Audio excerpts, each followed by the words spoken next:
Record. Selamat malam semuanya. Kita bertemu kembali di mata kuliah apresiasi. Saat ini agenda hari ini lebih ke kita coba membahas kuis tadi siang yang pertama, kemudian membahas tugas yang sudah kalian kumpulkan.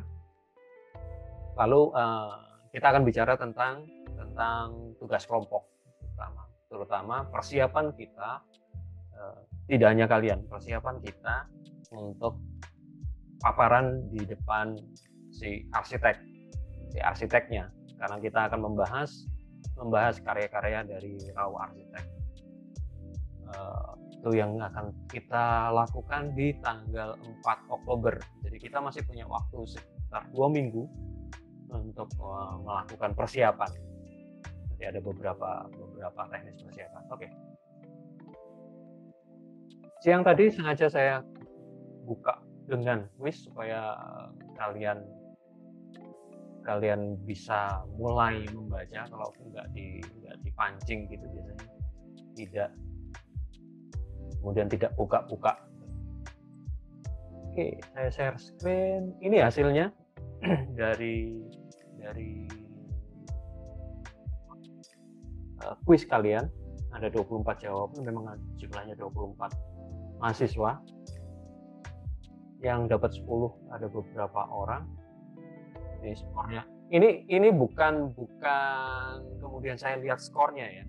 Saya tidak terlalu melihat skornya, tapi kita mencoba identifikasi dari 3 macam tulisan itu sebenarnya yang paling mendekati ke apresiasi itu yang mana sih? Kemudian yang kemudian mendekati ke kritik yang mana, yang kemudian hanya sekedar deskripsi aja. Oke, ada 10. Ada 10 itu namanya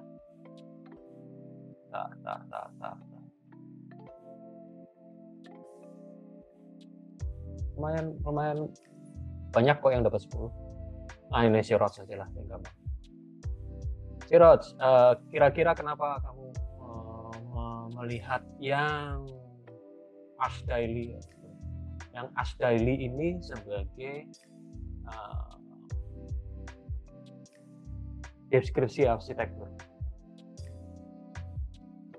Ngelihat identifikasinya Pak ya? Identifikasinya apa? Itu pertama, pas kemarin nyari ini Pak, tentang yang raw arsitektur kan ya? Yap. Nah, salah satu bangunannya itu aku baca di Ars Daily. Terus juga salah satunya lagi aku buka dari websitenya Pak Ariel Tarif kan Pak? Dan Facebooknya. Itu tulisannya sama kan? Terus pasti setiap buka Ars Daily kan pasti ada deskriptif by arsitek. Jadi kayak ngasih tahu nih bahwa tulisan ini tuh emang atas tulisan si arsitek itu sendiri. Jadi kayaknya sih dari sepengetahuan kayak, dan gak ada kata-kata yang mencakup kayak dilebih-lebihkan ataupun juga kritik. Jadi hanya sekedar deskripsi dari sebuah karya dari seorang arsitek. Yap. Ini text description provided by architect. Jadi memang disampaikan apa adanya. Mendeskripsikan apa adanya, dan itu dilakukan oleh si arsitek itu sendiri.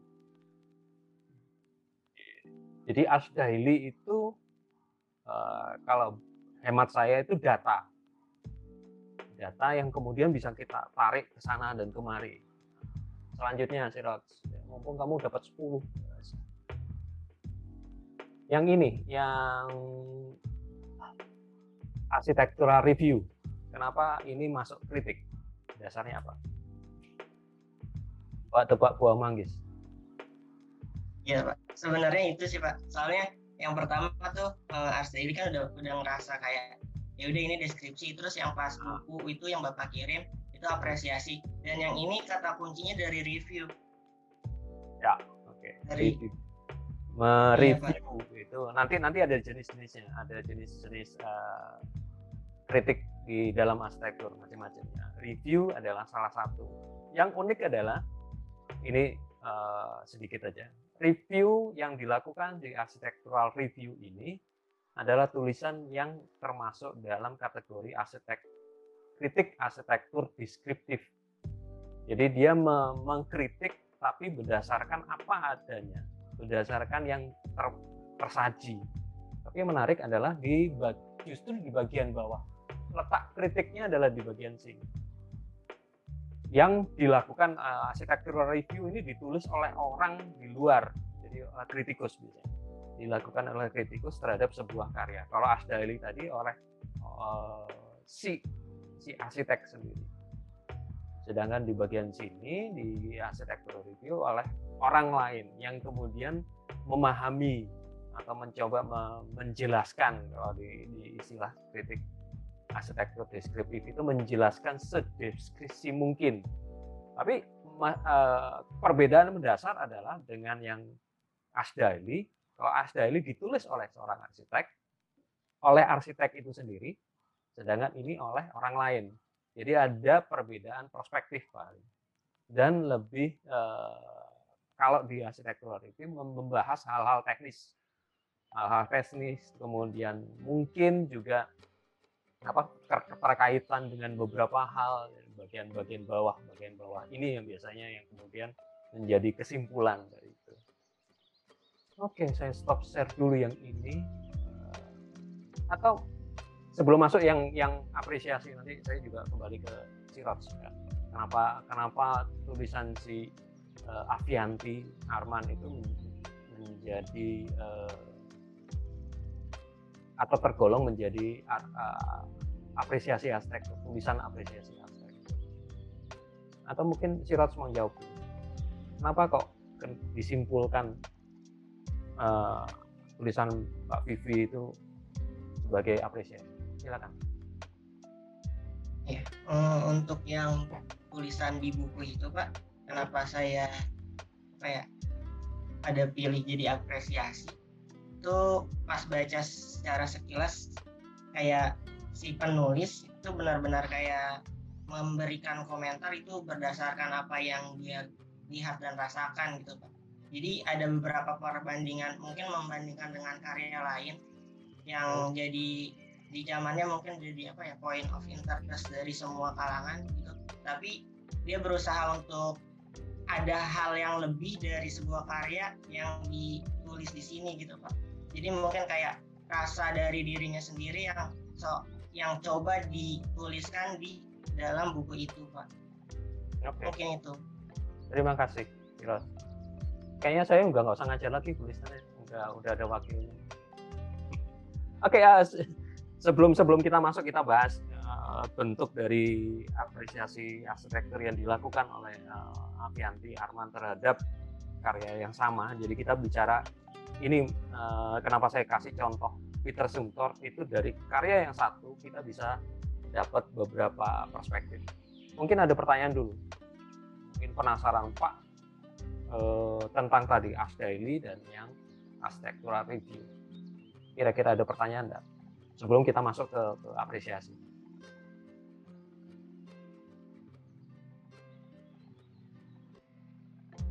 Oke, mungkin maju dulu deh kita ke apresiasinya.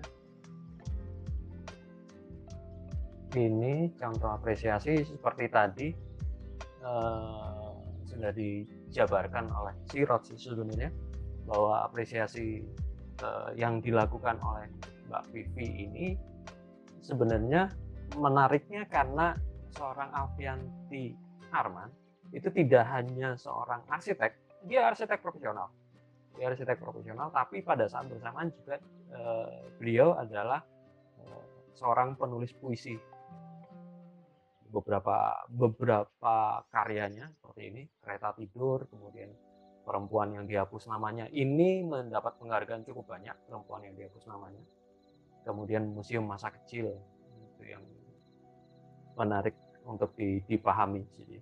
Jadi tidak hanya dikenal sebagai seorang arsitek profesional, tapi juga seorang seniman tulis Nah, buku ini yang judulnya juga cukup menggelitik, arsitektur yang lain, sebuah kritik arsitektur. Dan kemudian saya coba pahami benar nggak di dalamnya itu kritik arsitektur. Kita coba melihat orang lain melihatnya seperti apa sih. Orang lain di sebuah blog dinyatakan bahwa apa ya, kumpulan tulisan yang menarik direnungi sebagai eksplorasi ruang arsitektur, karena memang fokus dari buku ini terkait dengan ruang, terkait dengan elemen arsitektur dan segala macam, dari proses berpikir sampai menganalisa sebuah karya, di mana arsitektur itu hidup sebagai penanda masa di mana manusia pernah berkarya. Jadi arsitektur itu kan juga dianggap sebagai penanda zaman gitu. Dan si melakukan review, penulis review buku ini juga dia memahami atau mencoba mengutip bahwa arsitektur itu bukan sekedar bangunan seperti yang tertulis ini, ruang yang berfungsi sebagai tempat berkegiatan manusia. Jadi ada interaksi antara manusia dan arsitektur. Ini sisi lain dalam pengertian gini, orang awam yang saya nggak tahu ini apakah dia si penulis ini arsitek atau bukan, tapi yang coba dipahami adalah dari buku ini dia mencoba mempelajari bahwa arsitektur itu tidak bicara atau bukan sekedar bangunan, karena di situ ada manusianya, di situ tempat hidupnya dan segala macam. Nah, fokus kemudian kita coba masuk ke dalam sumtornya, tulisan spesial dari Mbak Vivi di buku ini tentang sumtor. Masuknya justru pada memahami karya arsitektur sebagai sebuah karya seni yang dinikmatin terutama oleh indera penglihatan dari mata. Jadi passion yang dimulai yang kasat mata. Arsitektur dimulai dari kekosongan, bukan, ini ada dari kalimat ini sudah ada kontradiksi. Yang terlihat yang kasat mata, tapi pada saat bersamaan juga mencoba melihatnya bahwa arsitektur justru dimulai dari sesuatu yang tidak kelihatan, bukan hanya sekedar susunan bata, beton dan segala macam. Lebih lanjut, ini kemudian panjang dan lebar penjelasannya. Nah, mata yang begitu dominan persepsi kita akan segala sesuatu, sehingga hal-hal di wilayah visual itulah yang biasa disebut dalam kalimat pertama seorang klien yang ingin membuat rumah atau bangunan apapun. Saya ingin desain yang minimalis, saya ingin modern dan segala macam. Ini seperti yang disampaikan si Rod tadi. Persepsi si Mbak Vivi ketika memahami arsitektur dari pengalamannya dia menjumpai klien. Ini kemudian menjadi asik ketika bertemu dengan karya sumtor, terutama Thermalbad ini. Dan di sini terlihat bahwa Mbak Avianti melihat bahwa si sumtor justru mengangkat yang bukan kelihatan.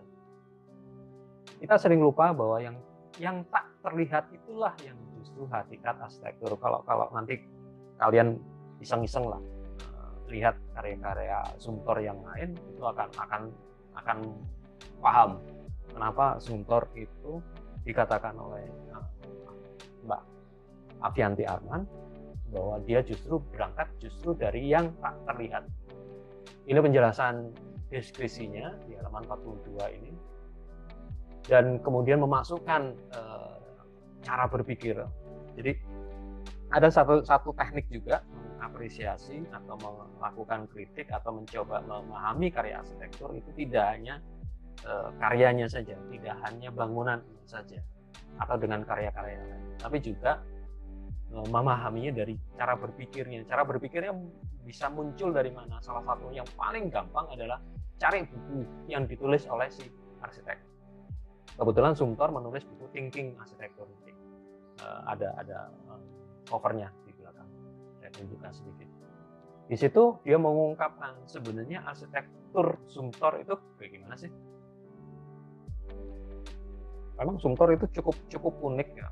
Sebelum thermal bath di Pfalz, Swiss, Sumtor itu tidak terdengar suaranya, tidak terdengar atau tidak dikenal oleh dunia. Jadi ketika bangunan ini muncul, thermal bath ini menjadi terkenal si Sumtor. Padahal kantornya itu kecil, kantornya tidak terlalu banyak. Terakhir itu kalau nggak salah sekitar 10 atau 15 orang di kantornya, hanya 10 sampai 15 orang. Dan dia kalau nggak salah hanya menerima proyek juga tidak banyak, setahun 2 atau 3 gitu. Dan proyeknya biasanya panjang-panjang, proyek desainnya dia panjang-panjang. Artinya panjang itu tidak studinya panjang, studinya lama dan panjang.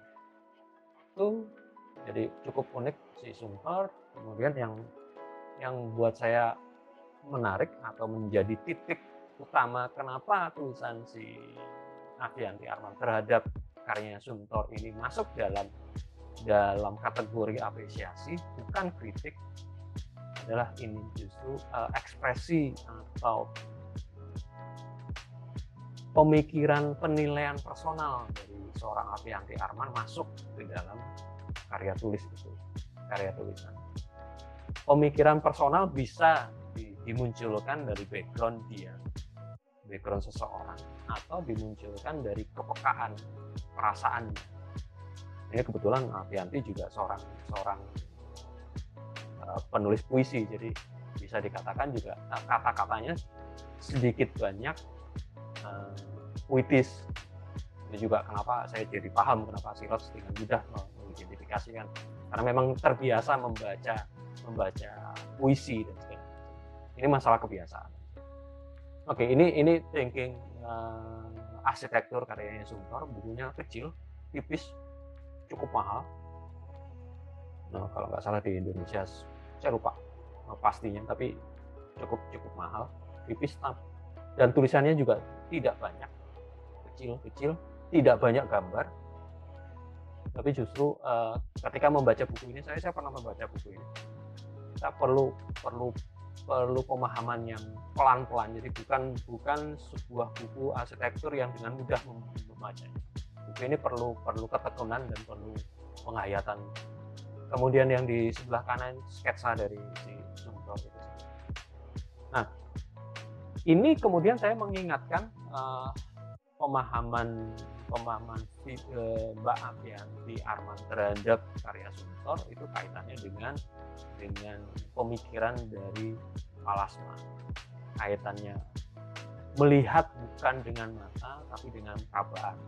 Karena bangunan di thermal bath itu adalah memakai batu yang memang dari sekitarnya dan cukup kasar, orang akan bisa bermain di situ. Jadi memahami arsitektur bukan dari mata, tapi dari perasaan, mengalami ruang dan segalanya.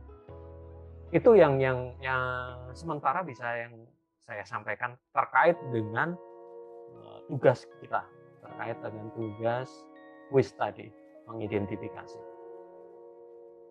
Mungkin dari sini ada pertanyaan dulu sebelum saya lanjutkan. Silakan kalau ada pertanyaan.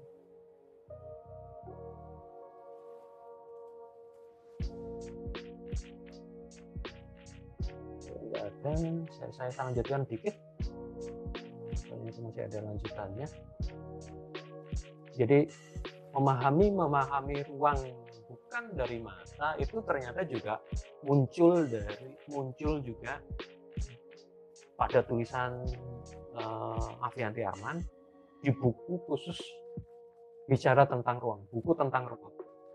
Buku tentang ruang ini merupakan kumpulan puisi, bukan buku arsitektur, tapi bicara tentang arsitektur.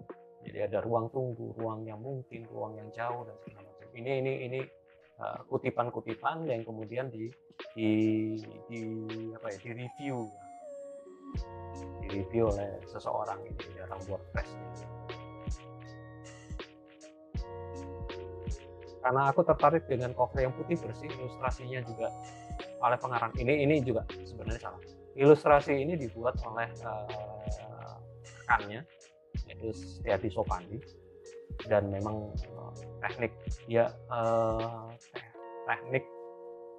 sketsanya pakai pensil. Jadi ini sketsa dari Setiadi Sopandi atau Cung panggilannya. Kemudian tidak rumit, kumpulan puisi yang cukup pendek-pendek, ringan, kalau boleh saya bilang renyah gitu, mudah dipahami. Tapi kemudian karena kita mungkin berkecimpung di dalam dunia arsitektur, ada keterkaitan, ada hubungan erat dengan beberapa tulisan Mbak Avianti ini. Kemudian yang terakhir, buat saya tulisan Mbak Vivi di arsitektur yang lain ini benar-benar membuka wawasan dengan apresiasi arsitekturnya, ingin menyampaikan pesan bahwa arsitektur itu jangan dipahami atau jangan dilihat hanya keindahan mata, estetika yang memuaskan penglihatan, tapi justru berangkat dari dalam. Dan ini esensi dari apresiasi, bagaimana memahami sesosok karya arsitektur justru dari dalam hati, dari yang kita sukai, dari sisi estetiknya kita, sisi keindahannya kita. Itu catatan dari saya. Silahkan kalau ada pertanyaan sebelum kita coba bongkar-bongkar beberapa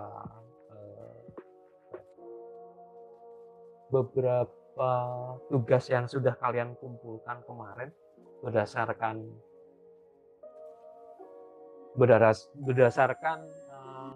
panduan dari Bu Listan. Silakan, ada pertanyaan? Karena kita akan explore lebih lanjut ya. Kita akan explore lebih lanjut kaitannya dengan apresiasi. Explore. Pak, apakah harus puisi? Enggak. Arsitektur itu bisa dipahami dari banyak sisi. Dan itu rumitnya arsitektur itu di situ. Memahami arsitektur dari musik bisa. Buka aja buku F.D. Kacing di bagian akhir, itu bagian harmoni dan segala macam, itu basisnya atau dasarnya adalah seni musik. Pak, dari lukisan bisa. Kalian bisa dengan mudah mensejajarkan atau menyandingkan antara karya-karya arsitektur modern di awal-awal tahun 30-an dengan lukisan kubisme, atau mau yang abstrak dengan karya-karya dekonstruksi, masuk banget. Jadi memahaminya seperti itu. Ya kalau lukisan dan segala macam memahaminya dari bentuk ya, atau dari seni yang lain. Saya pernah memberi contoh si Jai Supriyatno, itu lulusan arsitektur UI, juga membuat instalasi berupa panggung pertunjukan mata hati itu gila-gilaan. Jadi panggungnya memang dimiringkan supaya si penari ini, konfigurasi penari itu bisa dilihat oleh penonton. Jadi menghitung sudut pandang penonton. Buka aja mata hati, masuk di YouTube, itu banyak banget. Seru juga. Nah, itu kan juga berarti ada kolaborasi antara seni tari, seni pertunjukan dengan karya arsitektur. Begitu. Ada pertanyaan? Pak, mau nanya Pak. Silakan. Ya, untuk kita mungkin kan sebagian besar kayak tahu bahwa karya arsitektur itu indera yang paling berperan itu kan mata, Pak ya, indera penglihatan gitu. Tapi yang Bapak tadi bilang juga kita juga pernah belajar juga kalau nggak salah di semester 1 yang tentang itu kayak pendengaran segala macam sebagai pembukaan awal. Nah, nyampe sekarang kayak mungkin pendalaman itu belum ada, Pak. Kira-kira apa sih cara untuk bisa menghasilkan dan menggabungkan dari keseluruhan indera manusia dalam sebuah karya arsitektur gitu. Jadi yang muncul itu bukan hanya dari indera penglihatan aja, Pak. Ya, karena kita dominan mata, kita menggambar kemudian menikmati itu dari mata. Dan efek berikutnya adalah pandemi ini. Sebenarnya apresiasi ini bagus ketika dilakukan dengan kunjungan lapangan. Jadi kita bisa mengalami ruang. Kalau nggak salah di 3 tahun yang lalu, saya juga apresiasi ini. Saya pernah mengajak mahasiswa itu keluar ke halaman, baik di kampus Bukit maupun kampus Indralaya, kampus Palembang dan kampus Indralaya, itu dengan mereka akan menyusuri koridor yang ada di sekeliling jurusan. Pertama dengan mata terbuka, tapi dengan gandengan. Tapi kemudian dengan mata tertutup, atau pada kelompok yang lain dengan rute yang lain dengan mata tertutup dulu. Lalu kemudian saya minta mereka apa yang mereka rasakan. Lalu kalau kembali ke pertanyaannya tadi, eksplorasinya ya karena memang pengalaman mengalami ruang itu sangat sedikit bukan diajarkan ya, dialami gitu loh. Kita melihat ruang itu ya sekedar fungsinya aja, ukurannya dan segala macam. Tapi ada beberapa karya yang justru kita seakan dipaksa untuk menutup mata kita. Bukan menikmatin bentuk dari mata, tapi justru dari pendengaran. Ada bukunya Rasmussen, judulnya Experiencing Space, di bagian akhir itu hearing arsitektur. Jadi kalau hearing arsitektur itu kaitannya dengan sekolah musik atau dengan gedung konser hall dan segala macam, tentang akustiknya. Tapi ada beberapa titik itu justru karya arsitektur dinikmatin justru dari bunyi-bunyian. Contoh ada beberapa rumah. Saya kebetulan pernah ke rumah Pak Eko Prawoto. Justru tidak menikmatin keunikan rumahnya, tapi justru duduk di satu tempat kemudian mendengarkan. Karena di situ kesatuan antara arsitektur dan alam terjadi. Jadi kita mendengarkan pasti gesekan daun ketemu dengan genteng tanah liat. Atau enggak pernah kan sore ini siang tadi kan hujan, kalian menghirup enggak bau air hujan ketemu tanah, dan itu kan membuat ruang, membuat suasana ruang. Saya nggak tahu di beberapa karya arsitek alumni kita itu kemudian sering sekali membuat ruang atau membuat taman dalam dengan bukaan bagus banget, tapi pada saat panas terus tiba-tiba ada hujan, ini bisa mengeluarkan bau tertentu enggak? Ketemunya entah kerikil, entah tanah dengan air. Kalau saya justru agak ya mungkin karena masa kecil saya, ini kaitannya dengan masa kecil saya itu sebelah rumah itu sawah gitu loh. Masa kecil saya itu main balap kebu, naik di kerbau terus balapan. Jadi kedekatan dengan bau air hujan dan segala macam itu jadi sangat sensitif. Begitu sih ya dieksplor sendiri. Kemudian kaitannya dengan pendengaran menarik, kayak tahun kemarin ada seorang mahasiswa membuat tugas akhir, membuat sekolah luar biasa khusus tunanetra. Terus bagaimana itunya? Ya selain pet yang biasa di pedestrian itu kan ada. Dia juga menambahkan bunyi-bunyian. Jadi air di beberapa titik dia menambahkan kolam dengan air terjun untuk membatasi oh ya ini segala macam, karena sensitivitas teman-teman kita yang buta itu sensitivitasnya justru pada pendengaran, dan itu peka sekali mereka bisa merasakan, kulit mereka juga bisa merasakan mana udara, dan mereka juga kemudian mengidentifikasi saya berada di mana. Itu yang kadang lupa. Makasih sih. Nambahkan tulisan silakan. Iya, sebenarnya pertanyaan si Rods itu kan menurut saya sih sebenarnya idealnya tuh kan gitu ya, arsitek itu kan menghidupkan semua sensenya gitu. Tapi ya menurut saya ya sama dengan ini juga sama halnya dengan takdir manusia, bahwa sebenarnya kan nggak ada yang sempurna gitu ya. Kalau kita lihat kan mungkin ada yang baiknya tuh di misalnya di sketsa, ada yang baiknya di analisis dan sebagainya. Nah tapi memang idealnya tuh harusnya hidup semua gitu ya. Dan menurut saya itu kembali lagi bahwa itu tuh proses panjang gitu, proses panjang. Kayak misalnya kita lihat aja tuh pada saat kita kuliah nih dari S1 ya. Nah, kenapa harus ada studio 1, terus 2, 3, dan 7, dan itu harus bersambung. Sebenarnya itu untuk menunjukkan bahwa untuk menimbulkan sense yang idealnya atau yang sempurnanya itu merupakan proses gitu. Bahkan kita juga banyak sekali ya Pak Yaju ya, yang membaca gitu ya, membaca bisa geografi, arsitek terkenal dan sebagainya, bahwa bagaimana proses mereka untuk tumbuh menjadi seorang arsitek besar. Kita kan tahunya tuh mereka tuh udah terkenal aja gitu ya. Tapi kan juga banyak tuh diceritain bagaimana mereka memulai awalnya. Coretan mereka tuh ketika mereka terkenal itu berharga sekali.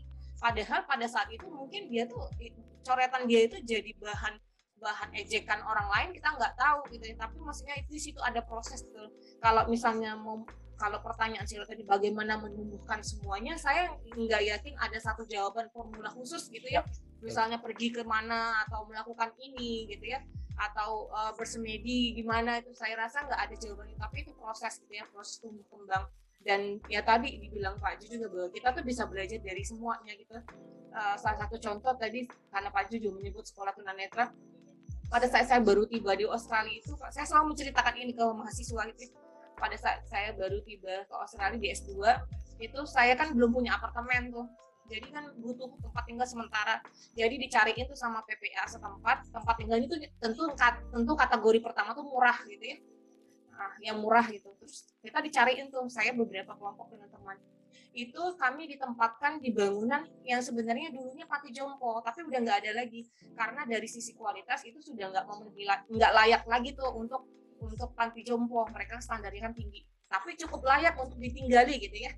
Nah akhirnya itu disewakan tuh secara umum, kami tinggal di sana. Dan ketika saya masuk, terus terang saya merasa nggak nyaman di situ karena menurut saya semuanya tuh segalanya berlebihan gitu. Ya saya sejujurnya saya merasa segalanya itu berlebihan gitu. Setiap dinding ada handle. Karena apa? Karena ya alhamdulillah kita kan dianugerahi tidak di dalam kondisi yang berkebutuhan khusus seperti itu ya. Jadi saya merasa semuanya kok berlebihan gitu. Tapi dari situ kita belajar, oh ternyata yang berlebihan menurut kita sebenarnya itu adalah yang esensial yang untuk kita rasakan. Dari situ terus terang saya pertama kali merasakan pentingnya fasilitas yang disable itu ya. Dari mulai handle, kita cuma mikirnya kan mungkin selama ini oh ya handle, oh ya udah pasang aja handle. Tapi semuanya kalau buat kita itu berlebihan. Tapi sebenarnya kita lihat betapa itu sangat penting buat mereka gitu ya.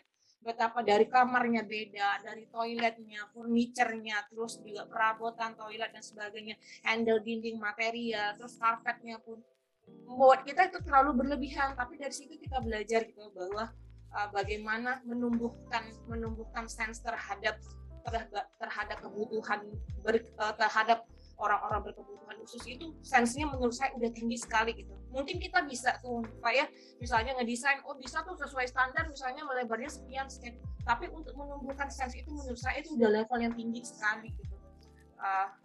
Saya baru di tahap tahu, terus terang aja ya, saya baru di tahap tahu. Tapi untuk menumbuhkan sains itu menurut saya perlu proses yang panjang gitu. Dan proses ini tidak cukup dengan pengetahuan, tapi juga yang namanya orang itu hati gitu ya, hati, perasaan gitu dan sebagainya. Jadi menurut saya memang prosesnya panjang sih, Raj, kalau bagaimana menumbuhkan sains semuanya itu, karena itu idealnya, itu sempurnanya gitu ya, sempurnanya arsitek gitu. Tapi kan kita kan juga arsitek terkenal pun juga kalau kita kritisi kan juga nemu juga kan kelemahannya apa gitu. Artinya kan ya memang proses itu sampai dengan menjadi arsitek terkenal juga akan menjadi tetap proses atau dalam istilahnya itu jadi long life learning juga gitu. Ya. Itu aja Pak. Oke, terima kasih Bu Listan mengingatkan proses. Kayak kalau kalian perhatikan di apresiasi ini, kenapa kami masuknya itu justru dari seni dulu, bukan dari arsitektur. Karena ingin seperti saya sampaikan di awal juga, membuka pintu, minimal buka pintu dulu untuk tahu dan memahami bahwa arsitektur itu ada sisi lain yang mungkin kurang dieksplor, mungkin kurang dijalani, mungkin kurang dimengerti, yaitu sisi seni. Karena dengan seni kita bisa lebih peka, lebih jadi manusia lah. Kalau saya mengatakan lebih menjadi manusia, bukan hanya sekedar robot menjalankan tugas.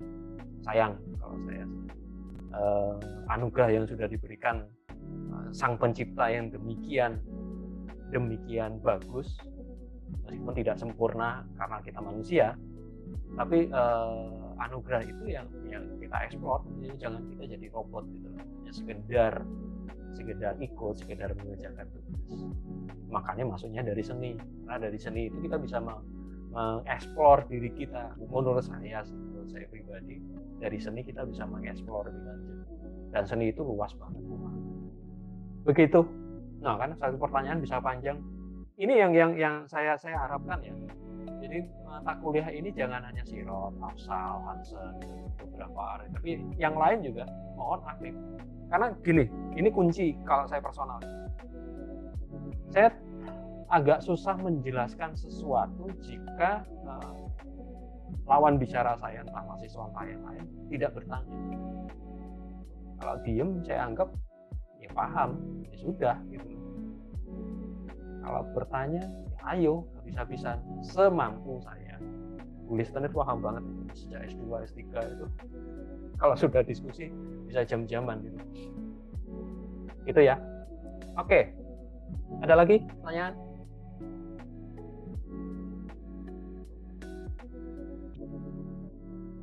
Oke, kalau nggak ada, saya masuk ke iseng gini. Isengnya saya, kita undi aja untuk melihat ini tim Buhal. Ujung-ujungnya orang yang sama lagi. Arisa ada enggak?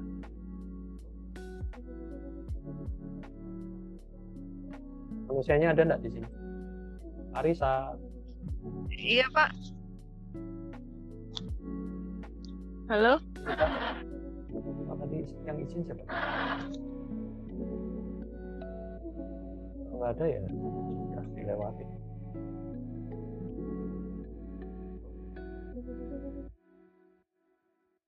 Cindy. Aliful, Aziza, ada enggak? Habis ini diputar semua. Ada enggak? Pak, tadi Pak, kata Risa ada Pak. Enggak, saya ini bukan apa-apa ya. Saya ngecek ini sekaligus mau ngecek Rapika. Ada. Rapika. Iya, Pak. Harusnya ada. Oke, sip. Kita lihat Rapika. Iya, belum buat tugas. Lewat. Ujung-ujungnya si Rots lagi nih. Thomas, Apri, Yadi. Iya, Pak. Saya oke, sip. Oh, Mas kelas apa kamu tuh? Oh, ya. Mana sih tadi? Nah, ini. Tugas 4. Oke, gua. Ini bagian atas deskripsinya. Apa yang kamu dapat dari gua kira-kira? Yang unik. Silakan. Mas. Masih mute.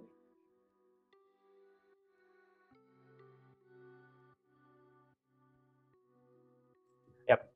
Oke, silakan. Yang kamu dapat dari suaramu nggak keluar sih? Jadi gini Pak, dari analis saya tadi, gua itu sendiri ini karena itu gabungan dari renovasi bangunan berdasarkan bangunan sebelumnya gitu Pak. Terus di situ juga banyak lebih menonjolkan ke alamnya gitu Pak. Jadi di bangunan juga itu kan timbul itu seperti ada tanaman-tanamannya yang nempel di bangunannya. Terus di dalamnya juga lebih mengedepankan material bambu gitu Pak. Material yang umumnya dari material alam.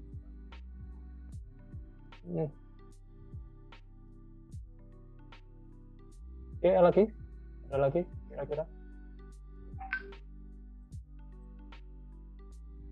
apa lagi? Kemudian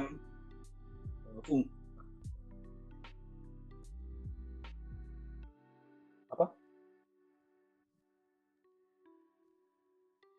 Mungkin dari fungsinya juga Pak. Fungsinya juga kan itu juga sebagai perpustakaan. Terus di situ juga banyak. Jadi perpustakaan kan jadi banyak kita bisa berliterasi di situ. Mungkin itu saja Pak. Oke, kelompok Guha ada yang mau nambah?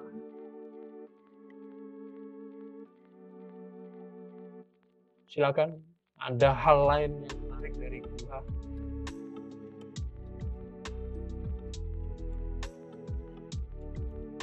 Siapa sih? Hanson mungkin mau menambahkan atau Rio?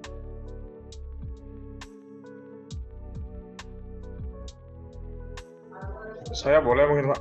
Siap, silakan. Nah, Apa? jadi terkait apresiasi ya terkait Guha ini yang pertama itu kan sesuai dengan tugasnya tadi kan ada tema, terus bentuk, warna dan juga motif hias itu. Nah untuk temanya sendiri kalau menurut pandangan saya Guha ini merupakan arsitektur dengan konsep ramah lingkungan dan hemat energi gitu. Hal ini terlihat dari penggunaan bambu sebagai materialnya gitu ya, terutama di lantai 2. Terus dan pengimplementasian tanaman hijau di sekitar bangunannya. Selain itu juga ini merupakan karya yang mampu beradaptasi dengan sumber daya alam yang ada gitu, seperti penggunaan pencahayaan alami dan juga penghawaan alami. Itu terlihat dari fasad-fasad bangunannya gitu, banyak sekali yang sengaja dibuka gitu untuk ya mungkin memanfaatkan pencahayaan ataupun penghawaan yang ada gitu. Jadi intinya itu konsep ramah lingkungan dan hemat energi kalau menurut saya gitu. Nah kemudian terkait bentuknya gitu ya, itu juga ini memiliki konsep bentuk yang dinamis kalau menurut saya gitu. Dinamis tuh ya sama halnya dengan sifat bambu gitu, sifat bambu yang dinamis gitu. Itu terlihat dari desain bangunannya gitu, yang kalau saya baca tadi seakan-akan kayak istana bambu gitu. Jadi dinamis sesuai dengan sifat bambu gitu kalau menurut saya gitu. Itu konsep dari bentuk gitu. Kemudian dari warnanya sendiri kalau saya perhatikan lebih ke arah klasik dan natural gitu. Kayak di lantai 1 kan beton semua gitu rata-rata materialnya gitu kan. Dan kalau nggak salah nggak dicat juga gitu, cuma beton abu-abu gitu kan. Terus di atas itu bambu gitu, bambu yang ya natural gitu, selayaknya warna bambu. Jadi kesannya tuh emang benar-benar otentik dan juga tidak meninggalkan kesan estetiknya gitu. Nah terus untuk motif hiasnya yang paling mencolok itu sih kayak olah bentuk bambunya gitu, terus juga penggunaan material bambu itu kalau nggak salah di segala lain ya, segala struktur gitu, tangganya dari bambu, terus bahkan hiasan-hiasannya dari bambu gitu, yang di lantai 2 itu. Benar kata Thomas tadi sih, yang apa, The Guha ini kan sebuah bangunan yang eh, renovasi dari yang bangunan sebelumnya itu, namanya kalau nggak salah apa, The Guit gitu ya, kalau nggak salah itu tadi, saya lupa gitu. Nah, jadi itu The Guha ini itu sih lebih dominan ke bambu gitu, untuk masalah material, terus motif hiasnya gitu. Mungkin itu Pak. Oke, thank you Thomas Hansen. Jadi guha ini uniknya adalah, kalau saya mengatakan ini rumah yang tidak pernah selesai. Kalau ngikutin IG-nya Rich atau Raw, itu perkembangan terakhir bambunya sudah selesai, sekarang main dengan baja, beberapa detail-detail baja, entah di posisi yang mana lagi. Saya pernah kebetulan sehari semalam di tempat ini, puyeng gitu, karena bangunan ini penuh dengan lorong kecil-kecil dan terkoneksi satu sama lain, cukup rumit. Padahal ya ini ya rumah dari Rich sendiri. Ini ya kantor Raw Arsitek. Ini juga perpustakaan, kemudian disebut dengan Omahe Library. Ini juga ada workshopnya. Workshop itu macam-macam, workshop bambu, workshop welder atau besi, dan semua itu terkoneksi. Kemudian sekarang lagi main penjernihan air dan segala macam. Dan mungkin perlu dieksplor lagi apa kaitannya The Guha sama The Guild. Itu yang perlu tim ini mengeksplor lagi. Sebenarnya disebut Guha itu posisinya di mana sih? Yang Guild itu posisinya di mana sih? Kemudian di bagian bawah itu ada apa sih? Karena ini bangunan cukup unik gitu. Dia tingkat ke atas, dia juga ke bawah. Silakan dibongkar lagi. Saya pernah sampai titik paling bawah, di titik yang terdasar. Itu berapa meter? Di atas 12 meter di bawah permukaan tanah. Itu silakan dibongkar lagi posisinya supaya kalian dapat pemahaman yang utuh dari bangunan ini, dan kalian bisa masuk mengapresiasi dari sisi yang mana.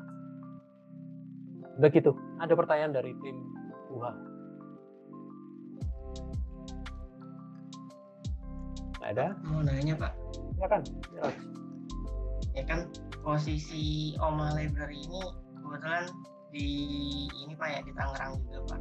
Yep. Perbatasan sama rumah Abjal juga. Terus saya juga di Tangerang gitu. Kira-kira kalau misalnya ingin survei itu diperbolehkan nggak Pak? Ngomong aja mahasiswa saya, kemudian ya mungkin DM dulu di Omahe Library masih terbuka kok. Ya prokes sih pasti. Omahe Library terbuka, nanti ngomong aja. Kalau mau, ya kalau syukur bisa survei sih. Paling nggak akan bengong-bengong sendiri. DM di IG-nya, tahu dan IG-nya. Coba tanya ke situ. Coba lihat langsung. Itu unfinished project, rumah yang nggak pernah selesai. Oke, terima kasih. Ada lagi? Ini seru ini. Berarti ada yang bisa survei ke lokasi. Ceritanya akan lain banget. Apresiasi kalian akan lain banget. Itu silakan ditularkan di kelompok juga. Kita lanjut ke ini, kalau nggak salah Alpha Omega, sekolah Alpha Omega. Ini ya sekalian saya Renandi Pambayu, ada enggak? Ada Pak. Sip. Renandi. Kelasmu kelas apa Renandi? Baru bertanya semua. Yuk, silakan. Apa yang bisa kamu sampaikan atau pelajari dari Alpha Omega, sekolah Alpha Omega? Baik, jadi menurut saya yang saya dapatkan dari bangunan sekolah Alpha Silakan Omega ini. bersuara.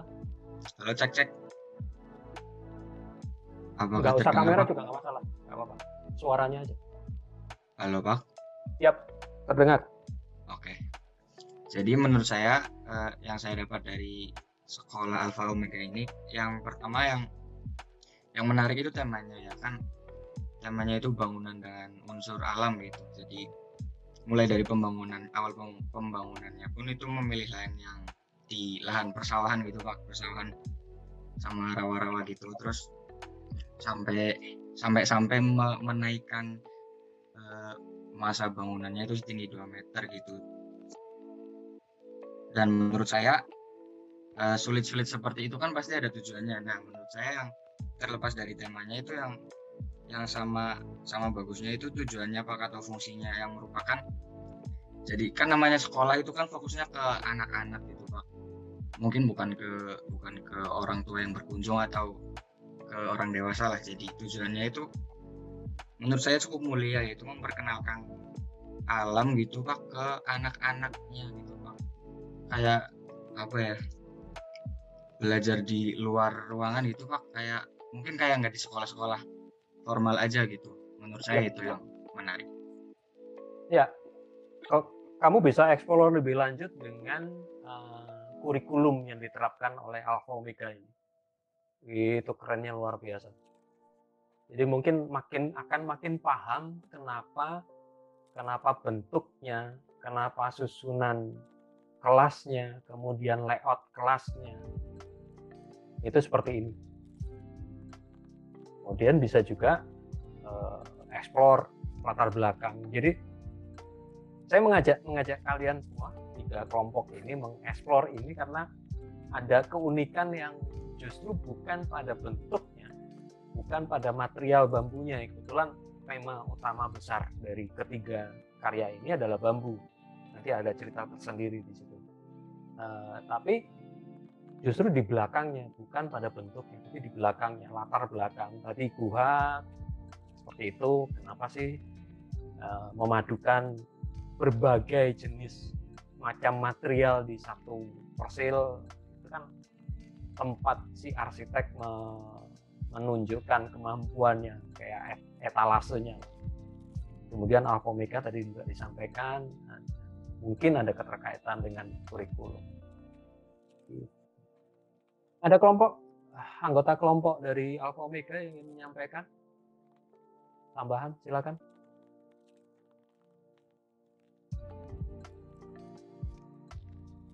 Nggak perlu saya wheels lagi kan? Nggak perlu saya putar lagi.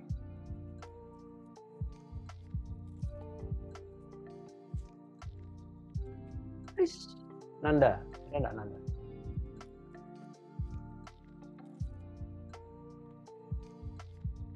Nanda. Halo Nanda. Halo, iya Pak. Orangnya ada nggak, ada kita buka aja. Oke. Halo Pak. Ini melihat dari gaya bangunan, kemudian bentuk, material. Ya, materialnya juga unik. Bagian bawah beton, struktur utamanya baja, penutup dindingnya batu bata, atap dan beberapa ornamen dari bambu. Ada yang disampaikan lagi dari kelompok Alpha Omega? Ini kelompok pendiam. Nanda tadi ada suaranya kok Pak. Nanda, silakan. Kelompok musik ini loh. Ya, halo Pak. Yo, silakan. Silakan Nanda. Ya, Ada yang mau disampaikan? Tambahan dari kelompok anggota kelompok yang tadi. saya nambahin aja deh Pak. Hah? Yang saya Kecil banget suaramu. Agak maju. tes. Ya, tes. Ya, agak maju kamu. Jangan jauh dari laptop. Tes, udah jelas Ya. belum Pak? Terdengar, terdengar. Oke. Jadi yang saya dapat setelah saya cari-cari itu eh, sekolah ini tuh selain fungsinya sebagai sekolah, sebagai sebuah sekolah, dia juga eh, apa ya? Jadi kayak membantu perekonomian sekitar daerah situ site itu, karena ya penggunaan materialnya material lokal, sama kayak yang kayak moto prinsipnya dari Real Roots sendiri kan, yang saya tahu dia banyak pakai material lokal, jadi spirit of locality-nya sangat kuat. Oke. Sip. Nanti saya akan cerita kronologisnya gimana. Oke, terima kasih kelompok Alpha Omega. Kita masuk ke kelompok Piandeling, kelompok dingin di Bandung. Sip, manusianya ada. Adil.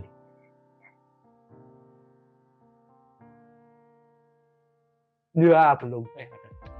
Sampai kaget. Silakan. Pak. Betul. Apa yang kamu dapat? Saya kemarin Kamu guha ya? kemarin lupa kalau dipindahin. Maaf Pak, kemarin saya lupa kalau dipindahin ke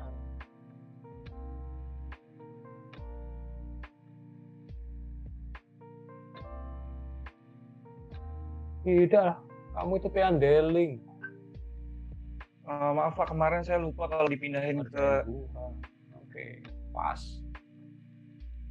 Ini kan kamu itu kelompok Piandeling. Catatan saya di Piandeling.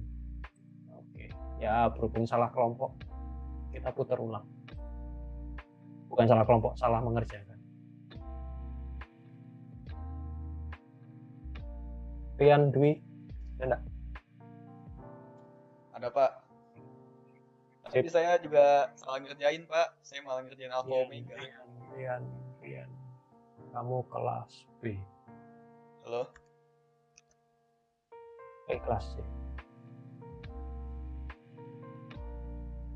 Loh, Alpha Omega gimana sih? Iya Pak, saya salah ngerjain juga Pak. Kacau. Tolong sesuai dengan itunya ya. Kan kemarin sudah diputar ulang, kemudian sudah saya susun ulang kelompoknya. Tolong yang salah-salah diperbaiki sesuai dengan kelompoknya ya. Saya stop share, saya tunjukkan catatan saya di Excel. Ini ya. Kemarin ada beberapa yang memang awalnya ada di kelompok yang lain, karena yang fine art itu kan hanya 3 orang. Kemudian ada beberapa yang saya pindah. Fadil, ini, terus Rian juga pindah. Ya, tolong diperhatikan. Oke, saya stop share dulu. Saya balik lagi ke Wheel of Fortune.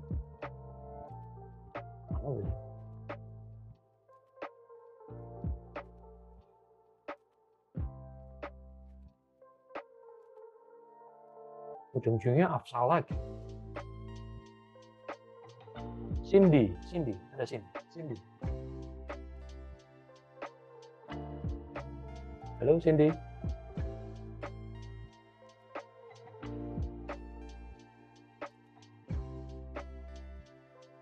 Cindy itu kelas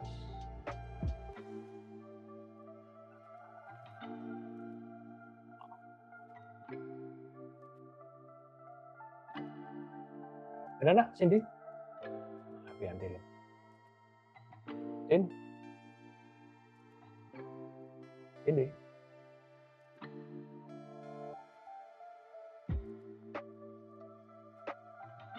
Cindy yang izin Pak. Hah? Oh yang izin tadi, oh iya benar-benar. Iya. Oke. Kayaknya nasibnya mesti ke Afsal. Oke lagi dimulai. Gimana lagi? Yuk, silakan apa yang kamu dapatkan dari ini? Pak. Iya, Yang gimana? Temanmu nggak ada yang bunyi yuk. ya yang saya dapat dari project Piandeling ini, kan di dalam project Piandeling ini ada 3 bangunan ya Pak. Itu ada yang Sumarah atau apa namanya kalau saya itu, terus Kujang sama Saderhana. Nah itu yang menarik perhatian saya, itu yang pertama itu dari yang Sumarahnya itu Pak, karena menggunakan material daur ulang dari project sebelumnya, project Pavilion Sumarah, yang jadi fasad pelapisnya itu salah satu yang bikin menarik. Sama juga dari furniturnya seperti pintu dan dan ceilingnya dan plafonnya itu hampir 100% menggunakan bambu yang dipotong dan disusun bermotif bunga seperti itu Pak. Dan juga dari yang bangunan satu laginya yang Kujang itu sesuai namanya itu, kalau saya lihat di Ars Daily dari sketsa potongannya itu bentuk atapnya itu kayak meliuk-liuk gitu. Saya lihat itu mirip Kujang. Mungkin kalau persepsi saya itu diambil nama Kujang mungkin dari sana kali ya itunya, dari bentuk atapnya yang mirip sama Kujang gitu, jadi namain Kujang. Dan juga sama dari di railingnya juga itu kayak meliuk-meliuk gitu. Biasanya kan railing kalau buat penjaga itu lurus ya, supaya lebih aman. Itu kenapa dibikin meliuk-meliuk, saya agak bingung gitu. Bukan makin bahaya apa gimana. Kurang tahu juga soalnya belum ngerasain ke sana. Dan juga sama yang bangunan yang sederhananya itu di bagian WC-nya itu di paling pojoknya itu dibikin menjulang paling tinggi ya kalau nggak salah. Itu juga salah satu bagian poin yang menurut saya itu menarik. Dan juga yang terakhir itu Pak, dari itunya sih Pak, dari tukangnya Pak, saya nggak kebayang itu kalau tukangnya itu ngebangun bangunan yang gede kayak gitu, ada 3 biji dari bambu semua, itu susahnya kayak apa. Jadi itu sih Pak. Oke, terima kasih Afsal. Kepingin ke sana? Mau lah Pak. Ya, nanti semoga ada kesempatan. Saya juga belum pernah yang ke Piandeling, tapi dikirimi gambar terus bikin ngiler. Jadi ceritanya gini, kalau arsitek itu awal mulanya bersentuhan dengan bambu itu justru Alfa Omega. Alfa Omega adalah proyek gila-gilaan dalam pengertian gini. Dalam waktu 9 bulan itu bangunan harus sudah selesai. Tapi ketika dimulai pun itu desainnya itu belum beres. Jadi dia harus running dalam waktu 9 bulan. Kemudian akhirnya ya sudah dibikin tapaannya dulu, dibikin fondasinya makanya pakai beton itu. Kemudian strukturnya pakai struktur baja, dan kemudian penutupnya akhirnya si Riris keliling, ketemulah dengan penjual bambu. Dan ternyata di situ beberapa titik adalah sentra bambu untuk bangunan. Bambu itu kan macam-macam. Ini untuk bangunan. Nah dari situ mulai bermain. Alfa Omega selesai, tukangnya kemudian tanya, Pak, setelah ini mana? Bergeserlah ke Guha. Di rumahnya, eksplorasi habis-habisan. Setelah ini mana? Main ke Piandeling. Jadi ini tukangnya itu terus-terusan gilir gitu. Dan ternyata tukang di situ adalah tukang yang satu keluarga besar gitu. Itu serunya di karyanya Rao terkait dengan bambu. Jadi bambu ketika awal mulanya dipilih itu karena untuk pengerjaan yang sangat cepat, pengerjaan yang mengejar waktu, deadline segala macam yang sangat cepat, harus segera selesai dan segala macam. Dan bambu itu sangat fleksibel. Setelah selesai kemudian eksplorasi bentuknya, eksplorasi cara menangani bambu, eksplorasi penanganan bambunya itu di Guha. Eksplorasi di Guha selesai, diterapkanlah di Piandeling. Piandeling Ini uniknya Pendeling kalau kalian cari itu sampai sekarang fungsinya apa nggak akan keluar, memang nggak ada gitu, kosong aja kayak villa aja. Tapi eksplorasi desainnya gila-gilaan di sini. Ada desainnya ampun-ampunan. Nah itu yang menarik dari Pendeling. Jadi ketiga kasus ini adalah kasus yang beruntut. Arsiteknya sama, tukangnya kurang lebih ya timnya itu, meskipun kemudian anaknya atau tetangganya atau ponakannya, tapi satu klan lah, satu kelompok yang mengerjakan. Jadi interaksi antara arsitek dan si tukang ini intens sekali terkait dengan bambu ini. Gitu. Ada cerita-cerita serunya di situ. Oke, sampai sini ada pertanyaan?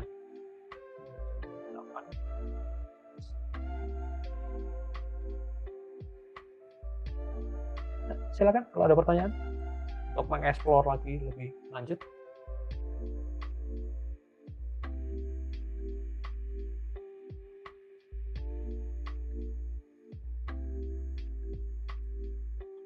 Pak, saya mau nanya Pak. Silakan. Itu kan dari Rawa Arsitek kan hampir mayoritasnya menggunakan bambu kan Pak untuk materialnya. Nah itu untuk penggunaan untuk jangka waktu panjang apa enggak ngerusak gitu Pak ke bangunan Pak? Terus perawatannya juga gimana gitu Pak untuk bambu itu? Oke, sedikit koreksi ya. Rawa Arsitek itu tidak mengkhususkan ke bambu. Dia eksplorasi materialnya banyak banget. Ya kebetulan ada 3 karya yang saya pilih untuk jadi kasus di mata kuliah ini yang memang temanya bambu. Nggak tahu teman-teman yang di sini ada yang dari Jawa Barat. Di Jawa Barat bambunya, apalagi kalau bambu petung dan segala macam, itu tanpa perawatan khusus ya, artinya direndam dan segala macam, itu bisa tahan 3 tahun. Kalau ada perawatan khusus kemudian, jadi yang menjadi permasalahan besar adalah ketika proses panennya atau proses memotongnya. Jadi memotong bambu itu perlu waktu khusus. Waktu khusus dalam pengertian umur si bambu, kapan bambu itu dipotong, terus kemudian setelah bambu dipotong diapakan, bagaimana proses pasca panennya, pasca itunya. Di daerah Jawa Tengah itu kemudian direndam dengan lumpur. Ada yang pakai lumpur, ada yang pakai air mengalir, ada yang pakai obat dan segala macam. Jadi memang ada perawatan khusus. Material ini sebagai material yang cukup tahan lama. Ya kalau dibanding dengan besi atau baja jauh lebih pendek, tapi material ini kan material alami, jadi bisa luruh, bisa hilang di alam. Jangka waktu perawatannya juga puluhan, 25 tahun gitu ya. Kalau dengan perawatan yang bagus, kemudian setelah dipasang, dibetulkan dan segala macam, artinya dirawat lah, tidak bersentuhan dengan air langsung, ya hampir sama dengan kayu sih. Gitu. Kayu jati kalau perawatannya ngawur, pengerjaannya juga tidak memperhatikan seratnya, lalu penggunaannya juga tidak tepat, artinya bersentuhan dengan air, ya kropos juga gitu. Gitu sih. Jadi stigma bahwa bambu itu gampang rusak, gampang hancur, itu kayaknya perlu dibenahi. Selain juga atau diluruskan. Selain juga tadi Rawa Arsitek itu tidak hanya bicara tentang bambu, dia banyak banget eksplorasinya. Begitu Pak Ade. Oke, nanti tugas itu silakan diperbaiki aja, disesuaikan dengan kelompoknya ya. Saya sharing lagi deh kelompoknya biar kalian nggak bingung. Kemarin di WA grup saya sudah share. Jadi tolong diingat-ingat Kalau bagi yang salah tempat diperbaiki. Oke, pertanyaan?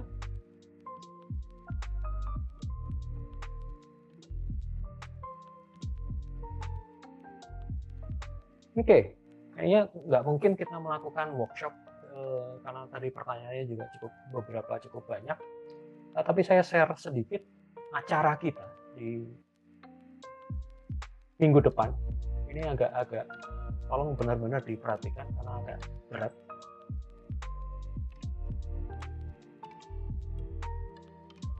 Jadi minggu depan kami akan meminta kalian sudah membuat apresiasi individu sebagai nilai UTS individu. Jadi UTS terpaksa atau UTS kami split menjadi dua, jadi nilai individu dan nilai kelompok. Membuat apresiasi arsitektur sesuai dengan kasus kelompoknya. Jadi masing-masing dari kalian membuat sendiri. Format dan wujud apresiasi bebas. Terserah mau di model apa. Bikin TikTok juga boleh, bikin video pendek silakan, bikin narasi model voice over silakan, nggak apa-apa. Namun indikatornya adalah pemahaman terhadap kasus. Sejauh mana kalian bisa mengeksplorasi kasus itu. Bisa mengeksplorasi dalam pengertian informasi-informasi, data teknis, informasi, dan segala macam. Kemudian indikator berikutnya adalah ekspresi atau persepsi personal. Karena berdasarkan kuis tadi siang juga kan ada pertanyaan terakhir yang menjadi titik fokus utama dalam apresiasi adalah justru persepsinya.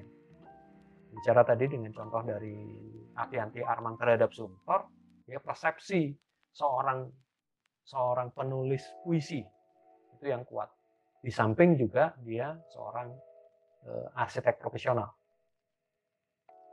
Indikator ketiga adalah kreativitas. Kreativitas yang kaitannya dengan wujud apresiasi.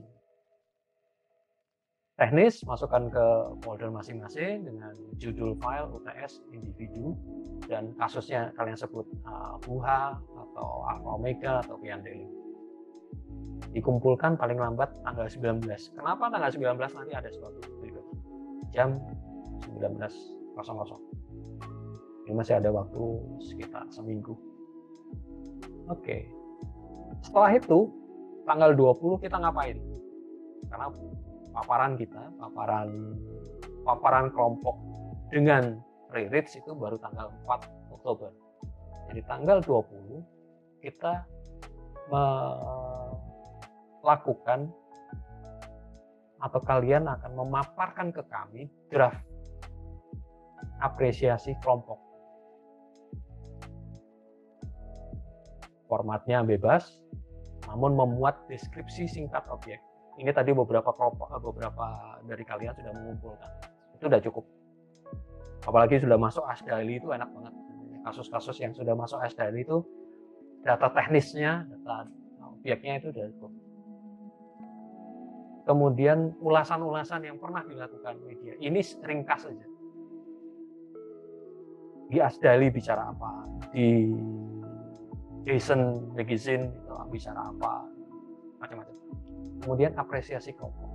Ini kelompok itu sepakat sebagai satu kelompok. Itu kenapa tanggal 20-nya atau seminggu ini kalian melakukan apresiasi individu supaya apresiasi kelompok itu punya bahan untuk didiskusikan.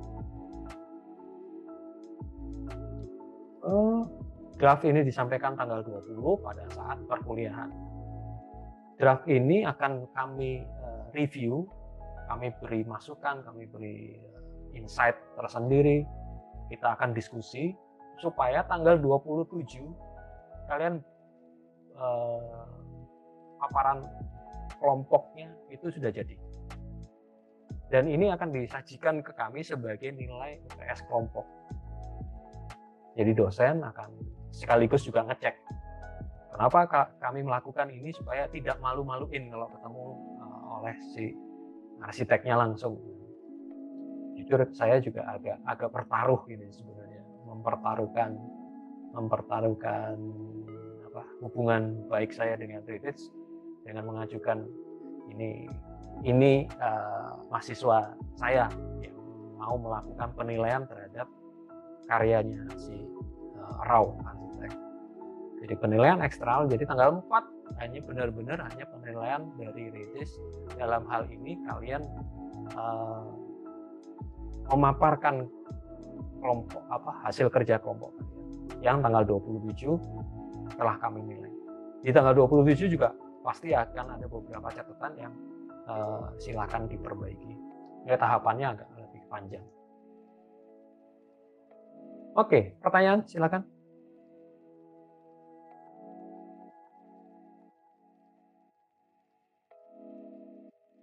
Cukup paham? Mau tanya Pak, Silakan. itu Pak mengenai draft itu Pak, kan disampaikan hari Senin tanggal 20 September ya. Yap. Berarti itu dari sekarang itu berarti kita udah mulai diskusi kelompok gitu ya Pak? Iya. Benar. Oh, iya Pak. Ya Pak, makasih Pak. Ya, benar. Jadi ini ada waktu sekitar setengah jam, nanti saya akan buat break room. Terserah kalian mau diskusi, nanti jam 9 saya tutup. Kami tidak akan masuk ke ruang diskusi itu. Silakan kalian koordinasi. Tapi jangan lupa tanggal 19 juga kirim ini yang individu. Ini yang individu. Yang individu itu beres tanggal 19 sebagai nilai individu. Ini yang nilai kelompok. Gitu? Jelas, Afsa? Jelas Pak. Sip. Terima kasih Pak. Ada lagi? Ya, ada lagi pertanyaan?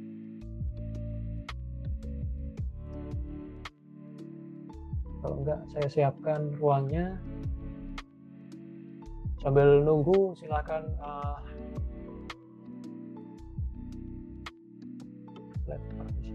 silakan kalau ada pertanyaan.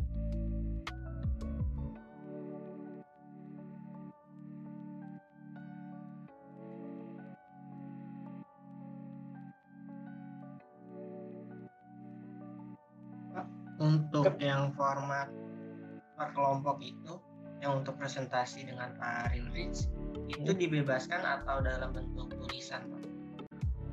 Ada, ketika presentasi bebas, tapi ada yang tertulis. Tertulis itu kumpulan dari naskah individu kalian, naskah apresiasi kalian, dan ada naskah kelompok. Jadi dijadikan satu. Itu nanti teknisnya minggu depan saya coba jelaskan. Tapi minimal karena sudah ditanyakan, ada dua produk paparan dan produk tertulis. Kita memberi kenang-kenangan produk tertulisnya. Dan kalau bisa memang sekitar tanggal 25 itu udah beres, sehingga saya bisa serahkan ke Rilrich tanggal 25 untuk dibaca dulu. Nggak nyaman lah kita nodong pada saat penilaian itu. Karena ini kan sistemnya juga. Ini juga uji coba saya. Bagaimana kalau penilainya itu dari luar, bisa enggak?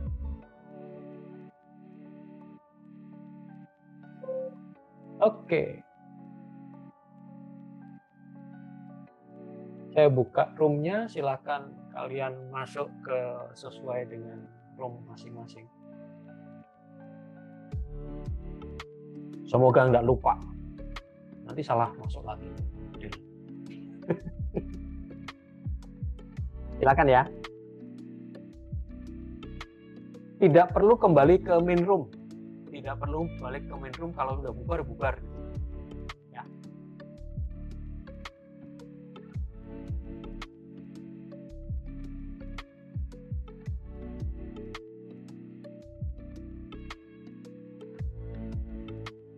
Tulisan kalau mau